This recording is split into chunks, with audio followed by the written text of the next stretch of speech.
GBP, GBP USD. Alors, GBP USD, Benoît, qu'est-ce que tu en penses? Alors, déjà, qu'est-ce que j'en pensais à l'époque, au Friday Forex? Nous étions, on l'avait tous identifié, dans un range qui existe également un petit peu depuis, il y a une baisse hein, depuis la crise, et puis ensuite, voilà, une zone de range. Alors c'est un petit peu ce que Vincent anticipe peut-être sur le yen pour les mois à venir. En tout cas, revenons sur le GBP-USD. Le GBP-USD, le range est confirmé. Alors à l'époque, sur l'objectif, moi je voyais un 51, 52. Nous étions à 52, comme on était dans un range, je le voyais justement rester à peu près au même niveau. Alors aujourd'hui, nous ne sommes pas à 52, mais bien à 60, vous voyez, d'accord. Ce qui nous donne finalement des bornes assez claires, assez identifiables. Et ça, comme on est ici au salon du trading, ça nous intéresse beaucoup, puisque un range, c'est ce qu'il y a finalement de plus facile à trader. Eh bien, 48 pour la borne basse, 65 pour la borne haute. Dit autrement, quand ça tape 48, qu'est-ce que vous faites? Vous achetez. Quand ça tape 1,65, qu'est-ce que vous faites? Vous vendez. Le stop est assez facilement identifiable aussi, puisque vous voyez que les bornes, évidemment, ne sont pas précises au pips près, et donc vous avez un effet d'overlap qui continue pendant 5 figures pour le haut, et puis quasiment 5 figures également pour le bas. Donc nous avons 42 ici et 70 pour la borne supérieure. Dit autrement, quand on est sur 65, on peut vendre GBP-USD avec un objectif vers un retour 48 et puis un stop au-dessus de 70. Alors ne le mettez pas à 70, à 70,05 hein, parce que ça va être un petit peu serré. Donc rappelez-vous que là c'est pour du swing. Hein. Ce sont des positions vraiment sur plusieurs séances.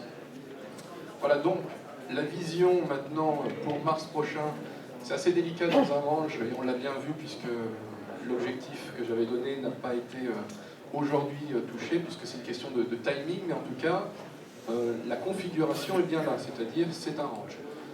Je vois, j'anticipe, plus parlant, j'anticipe donc que ce range va continuer, d'accord, avec ces mêmes bornes, et que donc vous donnez un chiffre très précis pour le mois de mars, c'est délicat, mais en tout cas pour la fin de l'année, étant donné la longueur des cycles et donc des phases qui sont de 2 à 3 mois environ ces derniers temps, et comme on part de 1,60 actuellement, et que nous sommes en début de phase haussière, qui a quand même été assez entamée, eh bien, je vois bien un retour vers effectivement 65, une escapade vers 65, d'accord, pour la fin de l'année, et puis ensuite un retour du coup vers 1,60 pour mars. 1,60 autour de 1,60. Voilà, peut-être 1,58, peut-être 1,62, en tout cas vers 1,60. Avec cette fameuse escapade vers 65, et c'est ça qui, en tant que trader, nous intéresse, puisque quand on est là, comme je vous l'ai dit, qu'est-ce qu'on fait? Voilà, on short. Ok? Donc on reste en trading range? Oui, on reste en trading range, effectivement, et en mars, très certainement, après cette escapade vers des plus hauts, en fait, un retour vers 1,60 environ, parce que c'est très difficile. Voilà, dans le trading range, en tout cas. Oui, donc pas en dessous de 1,48. Entendu. Voilà, ça marche. Vincent, alors le GBP-USD, donc là vous avez un graphique de court terme. Je suis vraiment concentré sur ce que fait le GBP-USD depuis le début de l'année. Je suis d'accord avec toi, Benoît, je suis vraiment d'accord avec ta vue sur le GBP-USD. C'est clairement la paire la plus puissante de l'été, c'est le coup de cœur de l'été. Pourquoi? Parce que ici vous avez les prises de bénéfices sur le dollar depuis le mois de juillet dernier qui sont clairement évidentes, et vous avez surtout la force retrouvée de la livre sterling.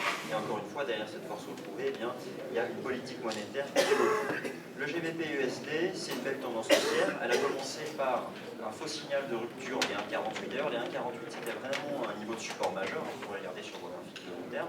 Dans tous les cas de figure, en effet, un signal de hausse, de la hausse, voire même d'inversion de tendance vient d'être donné lorsque la paire s'est affranchie du niveau des 1,5750. Alors, on peut avoir une lecture en double creux, figure chartiste de retournement de tendance, qui serait venue donc retourner toute la phase baissière qui s'est déployée entre les 1,63 et les 1,48. Alors, les deux objectifs de cours tout simplement un report de l'amplitude du double creux au point de cassure. Donc, le premier report, c'est 61,8 d'extension de l'amplitude balayée par cette figure de retournement. Et ensuite, vous avez l'objectif théorique, c'est-à-dire une fois le report de l'amplitude de la figure. On retrouve donc le niveau des 1,66. Et ce qui est intéressant, c'est que l'objectif théorique de cette figure de retournement de tendance correspond un peu de choses près à ce haut de trading range dont parlait Benoît, ce niveau important qui se situe autour des 1,65, 1,66. Donc, pour les prochaines semaines, je pense que nous allons tendre à un rythme équilibré, d'ailleurs vers ces 1,63, 1,66, on ne va pas déployer un mouvement vertical comme ça en permanence. Par contre, pour ce qui est du positionnement du GBP-USD au mois de mars prochain, c'est très probable qu'on ait fait l'objectif avant le mois de mars prochain et ensuite, eh bien, en effet, qu'on ait un retour à la moyenne des... alors, pour les prochaines semaines, 1,66, pour le mois de mars, 1,60, je pense qu'en effet, qu'on sera revenu dans cette zone-là. Un peu pareil. Ouais, j'ai le même raisonnement que... assez proche, donc vraiment, pour suite un peu, alors 1,65 ou 1,66, d'accord, donc on est à peu près... Et ensuite un retour. À affiner au fur et à mesure qu'on s'en approchera, et après un retour qui reviendrait au milieu du range, quoi, exactement. autour de 1,60. Mais en tout cas, vraiment, vous avez des belles phases de tendance sur toutes les paires en livre sterling. C'est vraiment ici qu'il faut aller chercher du mouvement en ce moment. D'accord. Alors, moi, je me mets sur la livre sterling. Bah, je me souviens qu'à l'époque, je n'avais pas dit grand-chose. J'avais dit évidemment ce que disait tout le monde, c'est qu'on est dans un trading range. Le trading range, eh ben, il n'y a pas de tendance, c'est vraiment très spéculatif, aller-retour, écart de cours, mais c'est du long terme. Qu'il n'y avait pas vraiment de tendance, que là pour l'instant, eh ben, on était en train de terminer ici, visiblement maintenant, on a terminé, je me souviens, il me semble que j'avais dû dire, mais il me semble que j'étais pas un peu plus bas que 1,45, je devais être aux alentours d'un 1,44 à vérifier, etc. On n'y est pas allé. Donc on voit qu'ici on avait une série de vague 5 qui s'est terminée un peu plus rapidement ici, maintenant qu'on est en reprise. Donc je suis un peu d'accord avec mes petits amis, même si je pense que si on regarde sur le plus long terme, là, si on regarde sur le plus long terme, on voit que cette phase de consolidation, elle fait un rebond après une correction ici. Donc ici, on a plutôt une belle phase de descente, que tout le monde a bien vu évidemment, de livre sterling et du câble, et qui permet maintenant une phase de consolidation. Mais on est de plus en plus en consolidation. Donc plutôt, moi je dirais, rebond pour aller rechercher le top ici des 1,69, 1,70. C'est-à-dire cet ancien top d'il y a plusieurs années, c'était exactement, je ne sais pas, en mi-2009. Donc revenir ici, je ne suis pas très haussier, mais plutôt légèrement haussier pour aller chercher 1,69, 1,70. Voilà un petit peu mon objectif. Donc je vous donne rendez-vous dans 6 mois au mois de mars. Pour l'instant, c'est une paire, moi je n'essayerai pas d'intervenir sur cette paire parce qu'elle est vraiment sans... On voit que c'est vraiment, ça se recoupe, ça se retrace, ça se repasse les uns sur les autres. Il n'y a pas de tendance bien nette, bien dessinée qui s'affiche. Et donc, j'essayerai pas d'en tirer quoi de conclusion.